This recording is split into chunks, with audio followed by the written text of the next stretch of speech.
Welcome back to Black Enterprise Business Report. From war-torn refugees to million-dollar businessmen, Black Enterprise correspondent Shannon LaNier has our Entrepreneur of the Week's inspiring story. Sean, it's a story of survival, how two businessmen beat the odds, and success never smelt so good.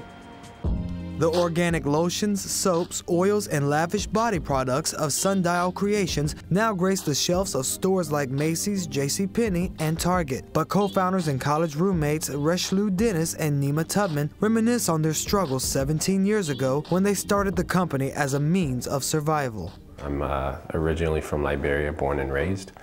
I came to America to go to college. By the time we got out of college, the war had started in Liberia, and at that point we didn't have the option of going back home because the fighting had intensified. Well, I was going through no job, no home to go to, family having lost everything, and just trying to figure out a way to survive and trying to figure out a way to feed my family. So at that point, it was like, okay, well, what do we do next? My grandmother sold shea butter and black soap in our village market in Sierra Leone, and I started selling the same thing on the 125th Street in New York. Bootstrapped it all the way. Started with, a few pounds of shea butter, a few pounds of oil, some soap, and just kept plowing the money back in, kept plowing the money back in. So what was the key behind your success?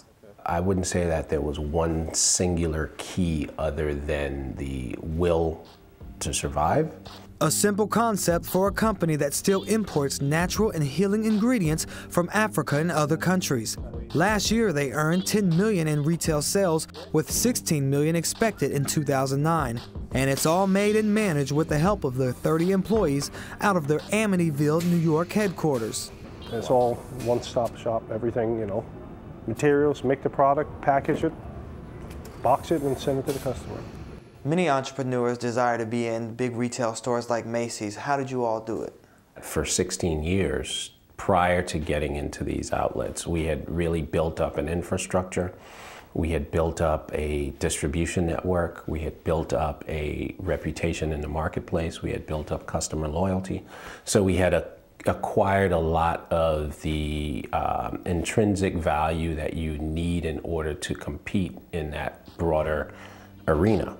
If your company is looking to do the same, Dennis says make sure your product is authentic and special.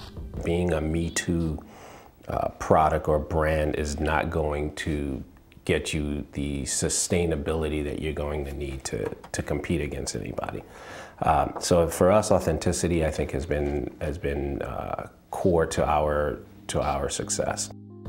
He also suggests you fully understand the business. Making sure that you understand what it's going to take to make you profitable, making sure that you understand how long it's going to take you to get there, and making sure that you have the resources to do it. Because one of the most challenging things in a business like ours or any is capital, and making sure that you have access to it when you need it to be able to grow the business. In this day and age, with the internet, with with just the market that we live in, I think you can start a business with next to nothing. You could start a business with $50. You could start over $100. And it's just a matter of being disciplined and sticking with your game plan. While Sundial Creations has stayed on their game long enough to be successful in retail stores, they say they'll never forget where they started. And to bring it full circle, they still offer opportunities for community members to also sell their unique products. Giving people a product that benefits them, a product that's made specifically with them in mind, and then also giving them an opportunity to earn income from that, I think was probably the single most rewarding part of this. And what I think really drives us at this point. Up next, Sonia Lane helps you create the illusion of a lavish wedding on a shoestring budget.